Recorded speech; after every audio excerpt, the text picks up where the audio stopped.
Hello everyone, so this is my week 11 current event video on the question that the steps departments can take to safeguard important systems from cyber attacks and increase cybersecurity. So just kind of going over the first article that was given there for us is from the UC and how it discusses the new Ohio Cyber Range Institute, something kind of UC started there. And they kind of talked about in the conference, and then how they're focusing on getting Ohio cybersecurity defense ready for an increase kind of in cyber attacks.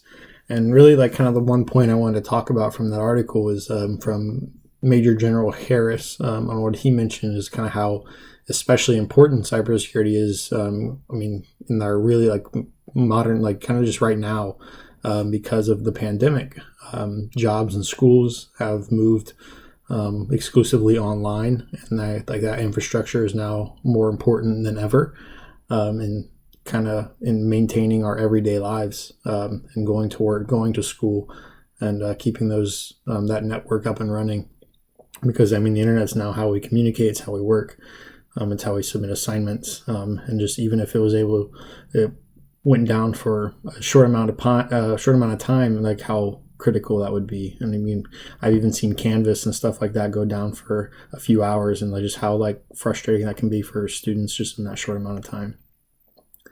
And then the next one was kind of the Washington Post article on the Russian attacks, and kind of like going back to how kind of critical that like just a short amount of time would be, and how those attacks caused over $1 billion in losses. And it's just, that's just an absurd number for just cyber attacks. And you'd think that's kind of like on the physical attacks and how much money a physical attack can cause, and damage and stuff. But cyber attacks are causing just as much, and just kind of like it relates back to that point there.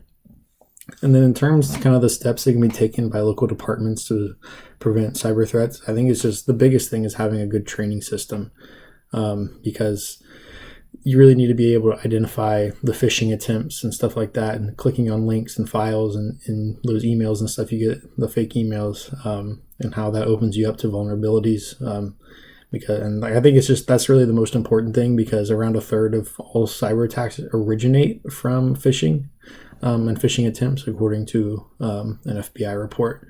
So I think that's really the biggest thing. And then the other thing that I want to talk about was in the first video from Andrew Knapp, he mentions phishing specifically, but he didn't mention the other things, other aspects of social engineering. And social engineering includes phishing, but it also includes their other varieties of it. And I think just while phishing is the broadest term and kind of the most influential and most prominent, I think you really need to be aware of all of them. Like they have specifics like spear phishing, where they're targeted attacks to specific companies, and they're not just kind of these broad generalized emails and things like that. Then you're going to go pretexting, scareware, and baiting, and all these different types.